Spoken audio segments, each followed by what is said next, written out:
Donnie and Dolly. The team is supported by ableauctions.ca. Closing your business? We can help.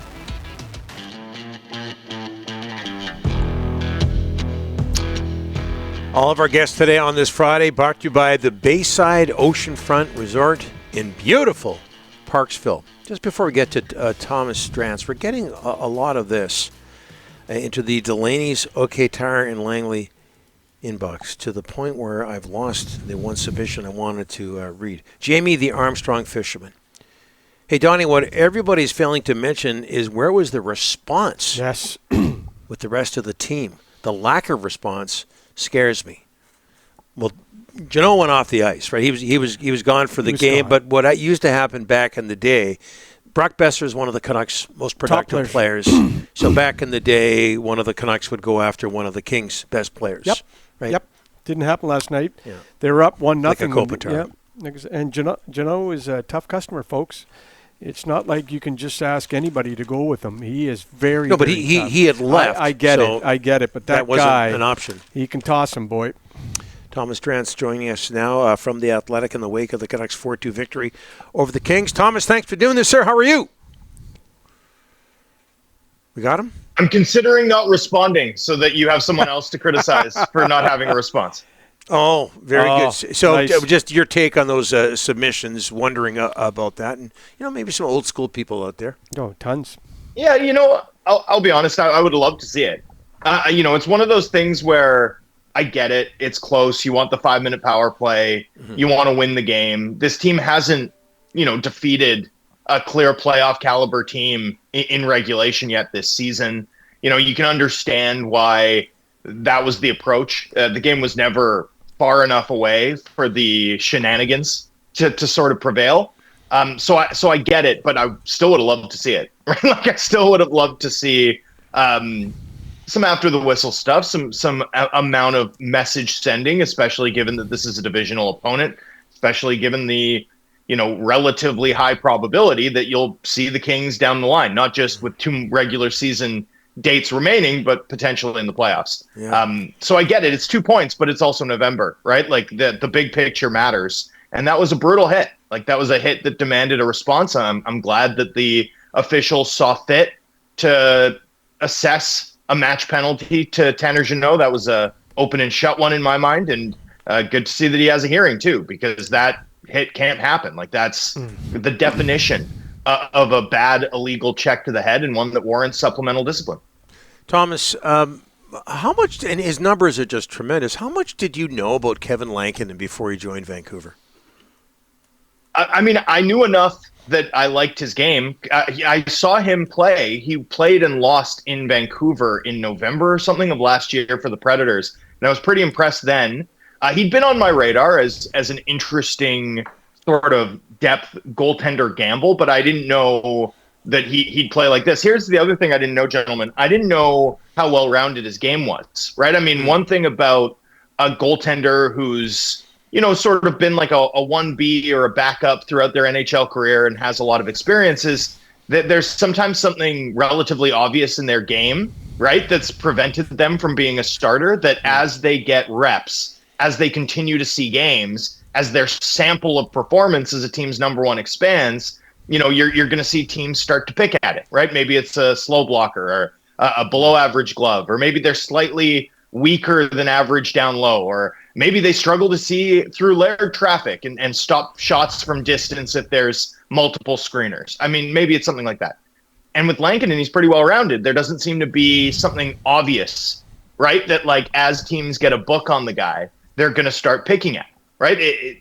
Maybe his glove hand's not elite, but it's pretty good, right? Like blocker side high, he's pretty good there. He's sharp down low. Is he the most athletic and explosive side-to-side goaltender in the league? Probably not, but he's pretty good, right? And so that template to me, and not that I know a ton about goaltending, but that template to me feels like maybe there's a higher chance that it's sustained than, for some other goaltenders that we've seen kill it across 13, 14, 15 games and then have the bottom fall out, which is a very common story for goaltenders. I'm watching Lankinen play, though, and yeah, look, is he going to finish the season 920 plus save percentage? Probably not. That's a massive That would be a massive accomplishment if he could. But I don't see a guy who, is just sort of being fortunate either. This looks like a good, sturdy, solid goaltender. And obviously he's meant a lot to this team, and I think will mean a lot to this team too, even after Thatcher Demko is back in the blue paint. Thomas, obviously what happened to Besser is not good, and everyone's hoping he gets back in the lineup quick. But could this be an opening for the Canucks to call up Jonathan Lekkerimäki, who has got 5 goals in his last 5 games in Abbotsford? Talk a little bit about his hot run in Abbey and possible call-up here. Yeah, so I mean, the goals are great. You want to see them. Don't get me wrong. But 39 shots in 7 games is honestly the number that has my attention, Rick. I mean, that's a level of shot volume at which it's almost impossible to not score. I mean, that's 5 shots a game plus as a 20-year-old in the American League. And I'm wildly surprised, to be totally honest with you, gentlemen, because, and pleasantly surprised, but wildly surprised, in part because when he came over and made his American League debut for a cup of coffee down the stretch last season, he didn't really look ready.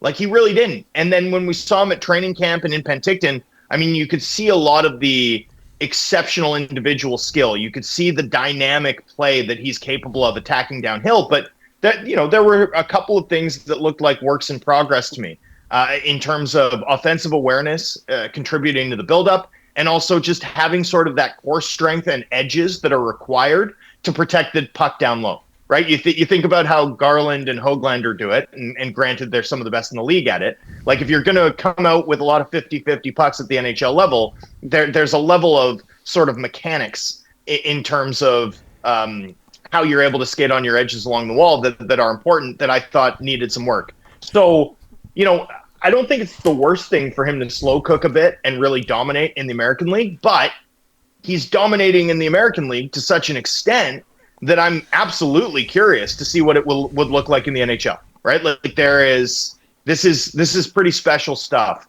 from Lekkerimäki over the past couple of weeks, and pretty easy to see how it would scale up, especially given that, hey, a right-handed, shot-first, dynamic puck-carrying winger who could come up and help punch up the power play, even if he is playing a limited role 5-on-5, like, that's something I'm interested in seeing, given how Vancouver looks 5-on-4 these days.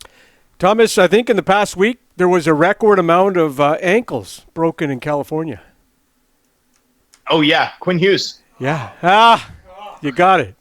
My goodness. Give me credit, Donnie. Well, that was kind good. of obvious. No, it wasn't obvious because you didn't look like it was We all obvious. got it. No, you didn't. You did not. You know get what? it. You took you 24 hours to come up with that. Thomas got it quicker than you. Quinn Hughes breaking ankles, 6 points on the trip. We're running out of words to describe this guy. It's not Norris anymore. He's going to have to be in the Hart Trophy conversation. I mean, these last 3 games, so fun to watch that kid. Best in the world? I mean, like, absolute best on the planet. The way he's playing right now, he is. Like, he is the best on the planet on the blue line. There's frankly no one else who's doing the same stuff. Like, that's the thing, right? Like, now, granted, there's no one else on the planet producing offense like Cale Makar on the back end either. But from the perspective of taking over games and being the key sort of straw that stirs the drink for your team, Hughes' impact is singular. This isn't something we typically see from defensemen. This is something we typically see from the 4 or 5 best centermen in the world and maybe 1 or 2 of the best wingers in the world. Like, that's the level of impact that Quinn Hughes is having. And this California trip was a perfect example. I mean, 6 points, as you said, but the Canucks outscored their opponents 5-0 at even strength with him on the ice, Rick. The shots on goal for and against, the Canucks had 2 shots for every 1 they surrendered. It was 30-15 across these 3 games. And you could see it last night. This Kings team felt, to me, watching the game, even by about the midway point of the second period, like, by the midway point of the second period, there had just been such a repetitive flow in the game where you'd get these heavy JT Miller, Quinn Hughes shifts with the Quinn Hughes-Hronek pair self-matched to Vancouver's top line, where the Kings just clearly couldn't hit Vancouver's fastball. Like, they had no answer for what Vancouver was doing. And at that point, it was apparent to me, like, hey, look, this game's in doubt. It's hockey. Weird things happen. Pucks bounce, on and on. But the Canucks have Quinn Hughes. The LA Kings don't. and that's going to be the difference as this game goes along, right? Like fundamentally. And that played out. It played out even in more decisive fashion than I expected, given that Quinn Hughes scored the game winner. But yeah, I mean, there's no answer for this guy unless you're a team that's facing the Canucks and also happens to have one of the 10 or 12 best players on the planet. Quinn Hughes is in that company. I agree with you. I think the MVP conversation should be starting here, especially if he can sustain this level. I don't know that I've ever seen anything like it from a defenseman, to be totally honest with you, gentlemen. There have been a ton of great defenders, but certainly in my lifetime, like really watching and thinking about hockey on a day-to-day basis the last 15 years or so, I've never seen an individual defender have this level of impact on the environment of the games that they play and whether or not their team wins and loses. This is really special stuff. And I'm glad that we keep talking about it. Like, I'm glad that it's tip of the tongue, because when someone does something this special, it can become easy to take it for granted, right? It's like, oh yeah, Quinn Hughes completely dominated the Kings, but he dominates everybody. And it's like, no, this is incredible. This is rare. This is singular. This is something to like take stock of, appreciate, and enjoy. We don't see it often. I don't know that I've ever seen it. And yeah, this first 14 game stretch that he's on to begin this season, there's nothing else like it happening in the league, and I don't know that I've ever seen it happen, frankly, in terms of one defender. Keeping in mind you weren't around for Bobby Orr. No, and of course I wasn't around for Bobby Orr, so it's different, right? But I'm just saying, and that's why I'm trying to say, like 2008 on, I'm sure prime Nicholas Lidstrom, when he won 6 Norris trophies in 8 years, looked a lot like this. I just wasn't thinking about hockey the same way when I was in high school, right? So in my time, I've never seen anything like this. I don't want to know what you were thinking about in high school. No. It's a family show here. All right, exactly. All right, buddy. Thanks for this. All I can tell you is I wasn't thinking about Nicholas Lidstrom. Thanks, gentlemen. Be well. Or broken ankles.